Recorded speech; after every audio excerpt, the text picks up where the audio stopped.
नमस्कार, आप देख रहे हैं हमारा खास कार्यक्रम प्रार्थना हो स्वीकार। आपके साथ मैं हूं रेखा कड़ाकोटी।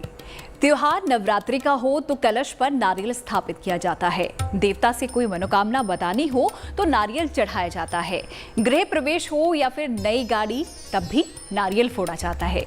यानी कि मंगल काम कोई भी हो, नारियल हर मंगल काम में सबसे ज्यादा महत्व रखता है।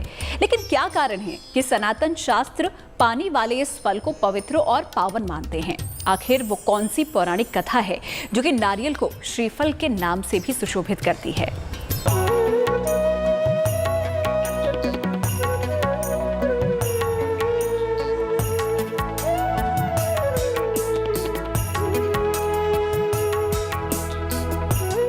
शुभता का प्रतीक है नारियल। घर में सौभाग्य लाता है नारियल। नारियल को कहते हैं श्रीफल। फलों में सबसे ज्यादा पवित्र है नारियल। नारियल को भगवान माने तो वो कलश के ऊपर स्थापित दिखता है।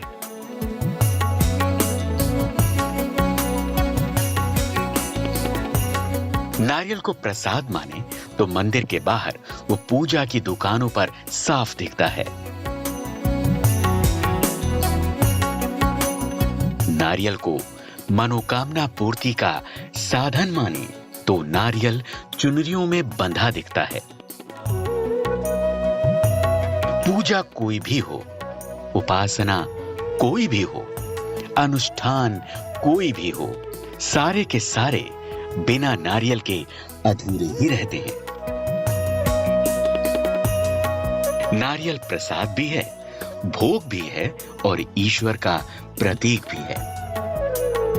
जब एक नारियल में इतने आध्यात्मिक भाव छिपे हैं, तो फिर नारियल की इस सृष्टि में उत्पत्ति कैसे हुई? नारियल के जन्म की कथा आखिर क्या कहती है? नारियल में त्रिदेवों का वास माना गया है। ब्रह्मा, विष्णु, महेश तीनों ही नारियल में विराजते हैं। नारियल के पूजन से त्रिदेवों का वरदान मिलता है।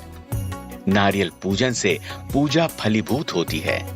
नारियल के सभी स्वरूप लक्ष्मी स्वरूप होते हैं। नारियल का महत्व यह है कि वह व्यक्ति का एक स्वरूप के रूप में नारियल को माना गया है। उसमें 2 आंखें और एक नाक का स्वरूप दिखलाई पड़ता है। तो नारियल जैसे हम प्रभु को चढ़ाते हैं तो इसका ऐसा लगता है कि हम अपने शीश को भगवान के प्रति अर्पित कर रहे हैं। लेकिन जब नारियल फोड़ता है तब उस समय वह एक बलि के रूप में प्रयोग करता है कि मैं यह नारियल भगवान को बलि के रूप में अर्पित कर रहा हूँ, भगवान उस पर प्रसन्न हो। भगवती की उपासना करते हैं और आप जो है उस भगवती की उपासना के बाद यदि आप जो है नारियल लेकर अपने घर में आते हैं तो आपके घर में पूर्णता आती है। साथ में जिस घर में नारियल का पेड़ होता है उस घर के अंदर कभी भी जो है अकाल मृत्यु नहीं होती है।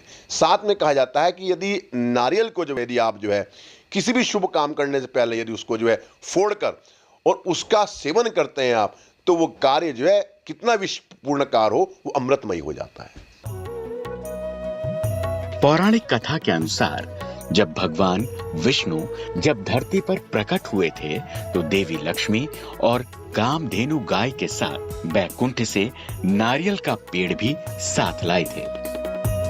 इसलिए मान्यता है कि नारियल देवी देवताओं का भी प्रिय भोग है। नारियल को प्रसाद के रूप में बांटा जाता है और माना जाता है कि कोई और फल न हो और नारियल रहे तो भी प्रसाद पूर्ण हो जाता है। पुराणों में नारियल को लक्ष्मी जी का स्वरूप माना गया है। इसलिए जिस घर में नारियल होता है, मान्यता है कि वहां देवी लक्ष्मी का वास होता है। नारियल के पेड़ को पुराणों में कल्प वृक्ष के नाम से संबोधित किया गया। नारियल से संबंधित एक पौराणिक कथा ये भी है कि पौराणिक काल में धरती पर पूजन के बाद बलि की परंपरा थी। पशुओं की बलि से जीव हत्या का पाप लगता था। जीव हत्या को रोकने के लिए भगवान विष्णु धरती पर श्री फल लेकर आए थे, जिससे जीव हत्या का पाप न लगे और पूजा भी अधूरी न रह जाए। तब से पूजा के बाद नारियल की बलि देने की परंपरा है।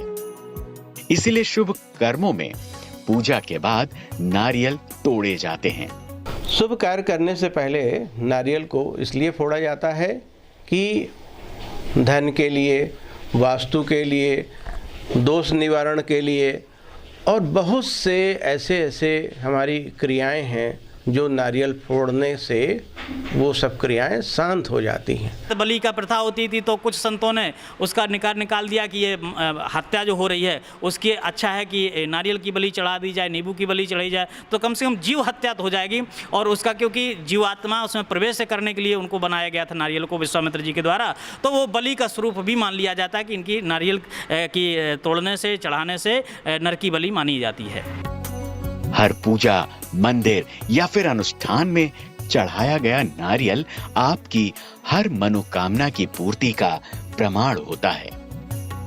नारियल न केवल आपके अनिष्ट को काटता है, बल्कि आपके कुंडली के हर दोष को भी दूर करता है। नवग्रह शांति के लिए नारियल का प्रयोग शनिवार को करें। जटा वाला नारियल लें जिसमें पानी हो। किसी भी नदी या बहते हुए जल स्रोत के किनारे खड़े हो जाएं। अपने सिर से 9 बार नारियल घुमाएं। नारियल को बहते पानी में प्रवाहित करें। कुंडली में नवग्रह का दोष समाप्त हो जाएगा। देखिए, नारियल के बारे में जैसा कहा गया कि जब विश्वामित्र ने अपनी उत्पत्ति करना शुरू किया तो विश्वामित्र जी ने नारियल में ही प्राण डालना शुरू कर दिया था। यानी जैसे मनुष्य में प्राण है, ऐसे नारियल में भी प्राण डालना शुरू कर दिया था। तब जाकर के देवताओं ने प्रार्थना की विश्वामित्र जी से और निवेदन किया, तो इसके बाद जो है उसको रोका गया। तब से पूजा में रोकने का विधान हो गया है और पूजा में उनकी अर्चना करने का विधान हो गया, क्योंकि उसको प्राण स्वरूप डाला जा रहा था, इसलिए उसका महत्व हो गया। नारियल केवल कुंडली के ज्योतिषीय फल को ही नहीं देता, बल्कि नारियल श्रीफल होने के कारण धन का लाभ भी करवाता है।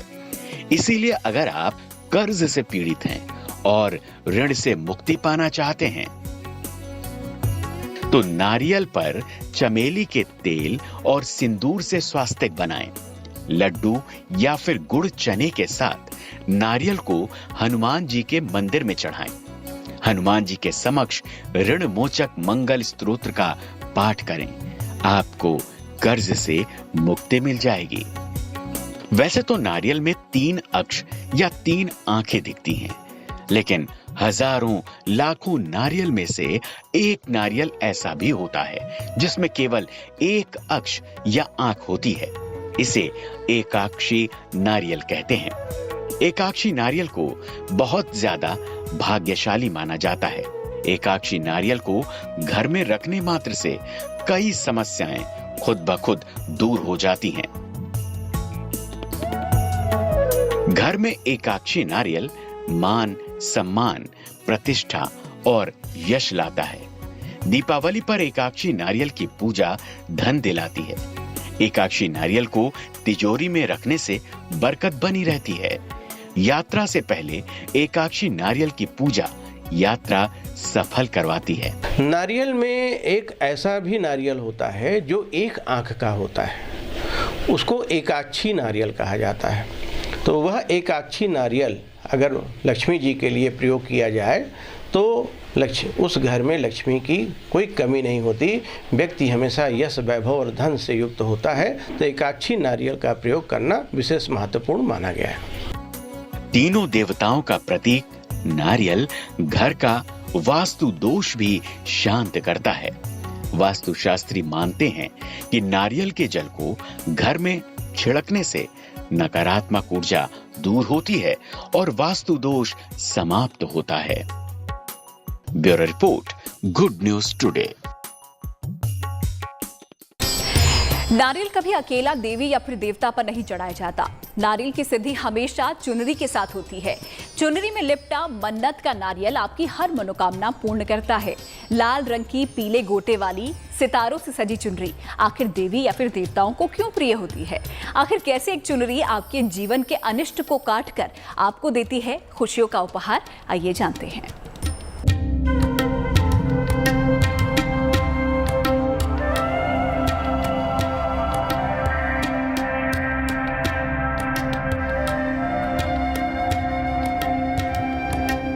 लाल रंग की लाल चुनरी, सितारों से सजी लाल चुनरी, पीले कोटों से सजी लाल चुनरी। माता रानी को अति प्रिय है लाल चुनरी। आपके हर कष्टों को हर लेती है ये लाल चुनरी। मां को दीजिए चुनरी का उपहार। माता रानी करेंगी आपकी हर प्रार्थना स्वीकार। जगत जननी देवी जगदम्बा दुर्गा का श्रृंगार बिना चुनरी के अधूरा माना जाता है। माता रानी को चढ़ने वाले नारियल भी लाल गोटेदार चुनरी में लिपटे रहते हैं। माता रानी के भक्त माता के दरबार में माथे पर माता के नाम की चुनरी बांधकर जयकारे लगाते हैं। माता की चुनरी माता की कृपा दिलवाती है। नारियल अगर मां लक्ष्मी का स्वरूप है तो लाल चुनरी माता रानी की विशेष कृपा पाने का साधन है। लेकिन मां के श्रृंगार में चुनरी की इतनी महत्ता क्यों है? क्यों चुनरी को माता रानी का सबसे प्रिय श्रृंगार माना जाता है? चुनरी से जुड़ी है माता रानी की कौन सी पौराणिक कथा? अब आपको वो बताते हैं। प्राचीन काल में चुनरी कच्चे सूत से बनाई जाती थी। चुनरी को सिंदूरी लाल रंग से रंगा जाता था। चुनरी को सितारों से सजाया जाता था। चुनरी में पीला गोटा लगाकर आकर्षक बनाया जाता था। लाल, पीले और सुनहरे रंग की चुनरी प्राचीन काल से ही माता रानी का प्रिय श्रृंगार रही है। जब कोई लड़की माता को लाल चुनरी चढ़ाती है तो उसे सौभाग्य का वरदान मिलता है, उसका विवाह जल्दी होता है। और जब कोई विवाहिता स्त्री लाल चुनरी माता को चढ़ाती है, प्रार्थना करती है, तो उसके वैवाहिक जीवन की आयु लंबी होती है और वैवाहिक जीवन में सुख, शांति और समृद्धि की प्राप्ति होती है। माता रानी के श्रृंगार में इस्तेमाल में आने वाली चुनरी की एक कथा मां वैष्णो देवी से जुड़ी है, जिसमें राम भी हैं और हनुमान भी। माता रानी की चुनरी से जुड़ी ये कथा त्रेता युग की है। इस पौराणिक कथा के अनुसार त्रेता युग में जब मां वैष्णो देवी 9 साल की थीं, तो वो समुद्र के तट पर भगवान शिव की कठोर उपासना कर रही थीं। सीता की खोज में जब समुद्र किनारे भगवान राम भाई लक्ष्मण के साथ पहुंचे तो वहां मां वैष्णो देवी से मिले। मां वैष्णो देवी ने रामावतार भगवान विष्णु को पहचान लिया और उनकी आराधना की। भगवान राम ने प्रसन्न होकर माता से वरदान मांगने को कहा। मां ने राम से विवाह की अर्चना की। तब भगवान राम ने उनको वरदान दिया कि कलयुग में जब भगवान विष्णु का कल्कि अवतार होगा, तब वो उनको पति स्वरूप में पा सकेंगी। तब से मां पहाड़ों में बालिका स्वरूप में रहने लगी। त्रेता युग में भगवान राम के गोलोक जाने पर वीर बजरंगी हनुमान मां वैष्णो देवी से मिलने आए। तब हनुमान के गुरु सूर्यदेव ने उनको माता के लिए सुनहरे गोटे वाली लाल चुनरी की भेंट ले जाने को कहा।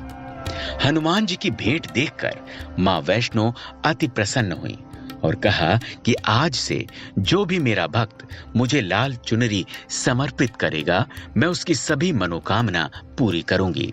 माता पार्वती ने भगवान शिव की प्राप्ति के लिए कठोर तपस्या की और भगवान शिव की जब उन्हें प्राप्ति हुई तो शिव भगवान के साथ उनका विवाह हुआ और सौभाग्यवती स्वरूप में वो भगवान शिव के साथ पूजी जाती हैं। उन्हीं का एक अंश माता काली भी हैं, उन्हीं का एक अंश माता दुर्गा भी हैं। तो माता पार्वती सौभाग्यवती रूप में चूंकि उनकी पूजा होती है और लाल वस्त्र, खासतौर से लाल चुनरी सौभाग्य का सबसे बड़ा प्रतीक है, इसीलिए अपने सौभाग्य को बढ़ाने के लिए हम माता को लाल चुनरी समर्पित करते हैं। अब माँ को लाल चुनरी इतनी प्रिय है कि माँ के दरबार में आपको चुनरी की गांठों में बंधी कामनाओं की अर्जियां हर देवालय में देखने को मिल जाएंगी। कहते हैं कि माँ के सिद्ध धामों में मन्नत की यही चुनरी अर्जियां माँ तक पहुंचती हैं और माँ की कृपा से कामना पूरी हो जाती है तो माँ के भक्त उन चुनरी की गांठ को खोलने माँ के धाम में आते हैं। सनातन धर्म में विवाहित स्त्री के गृहस्थ जीवन की शुरुआत चुनरी से होती है। लाल रंग की चुनरी पहनकर कन्या शादी के मंडप में आती है। लाल चुनरी केवल मां को प्रिय ही नहीं है, बल्कि चुनरी का उपहार मां की अनंत कृपा का पात्र बनाती है। मां लक्ष्मी को केसर, कमल के फूल के साथ सितारों वाली चुनरी चढ़ानी चाहिए। लक्ष्मी जी इससे प्रसन्न होती हैं। भक्त की आर्थिक स्थिति में मजबूती आती है। महिषासुर का वध करके मां दुर्गा ने संसार का कल्याण किया था। इसीलिए अगर आपको भी पाना है मां दुर्गा की असीम अनुकंपा तो आपको लौंग, इलायची, तांबे के बर्तन, हवन सामग्री के साथ चुनरी चढ़ानी चाहिए। मां दुर्गा अपने भक्त के जीवन के सारे कष्टों को दूर करती हैं। देवी मां की उपासना होती है शाक्त संप्रदाय के अंदर, और शाक्त संप्रदाय का सीधा संबंध होता है लाल रंग से, क्योंकि लाल रंग जो है वो शक्ति का प्रतीक है और देवी की पूजा शक्ति के केंद्र के रूप में की जाती है। तो केवल लाल चुनरी ही नहीं, लाल फूल, लाल रंग के वस्त्र, लाल रंग के आसन, लाल रंग की सिंदूर, बिंदी आदि से माता की पूजा होती है। तो आप उनको शक्ति से संबंधित चीजें समर्पित करेंगे, लाल रंग की चीजें समर्पित करेंगे तो लाल रंग की चीजें ही शक्ति के माध्यम से आपको वापस प्राप्त होंगी और ये चीजें आपके जीवन में शक्ति का संचार करेंगी। इसीलिए देवी मां की पूजा में लाल रंग की चीजों का, विशेष करके लाल चुनरी का प्रयोग किया जाता है। इसके साथ ही अगर आपको पाना है धन धान्य का वरदान, खत्म करनी है घर में खर्च की समस्या, बढ़ानी है अपनी तिजोरी की बरकत, तो गुरुवार के दिन माता लक्ष्मी को लाल चुनरी चढ़ाएं। केसर, लाल चंदन और लाल फूल की माला भी चढ़ाएं। माला को चढ़ाने के बाद तिजोरी में रख दें। इससे खर्च बढ़ने की समस्या पर रोक लग जाएगी। इतना ही नहीं, लाल रंग की चुनरी आपके जीवन के सारे बिगड़े और रुके कामों को भी बनाने में मददगार साबित होती है। पूर्णिमा के दिन करें लाल चुनरी का उपाय। लाल चुनरी में 3 लौंग और 3 कपूर बांधें। ये चुनरी मां लक्ष्मी को समर्पित कर दें। माता रानी को आस्था के साथ समर्पित की गई लाल चुनरी जातक की कुंडली के नवग्रह के दोषों को भी दूर करती है। चुनरी का लाल रंग मंगल ग्रह का प्रतीक है। पीले सितारे, सुनहरे गोटे सूर्य का प्रतीक माने जाते हैं। चुनरी और सिंदूर चढ़ाने से सूर्य और मंगल ग्रह की पीड़ा खत्म होती है। कन्या पूजन में कन्याओं को चुनरी अवश्य देनी चाहिए। तो सुनहरे गोटे वाली लाल रंग की चुनरी माता रानी जगत जननी जगदम्बा को चढ़ाइए और पा लीजिए माता रानी से परम आशीर्वाद। Bureau report, good news today. हमारी उपासना में मान्यताओं और परंपराओं को जानने के बाद अब जान लेते हैं आज का धर्म सूत्र।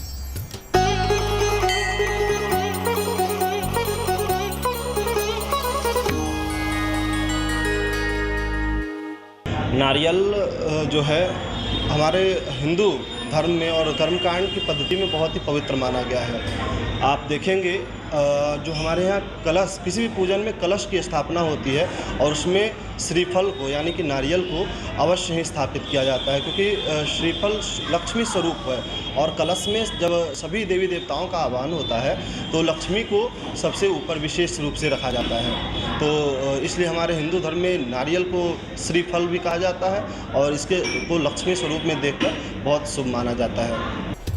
प्रार्थना हो स्वीकार में आज का सफर हमारा यहीं पर समाप्त होता है। हमारी परंपराओं और मान्यताओं के बारे में आज हमने आपको इस खास एपिसोड में जानकारी दी है। फिलहाल के लिए कार्यक्रम में इतना ही, लेकिन फिर होगी आपसे मुलाकात। अच्छी खबरों के लिए आप देखते रहिए गुड न्यूज़ टुडे।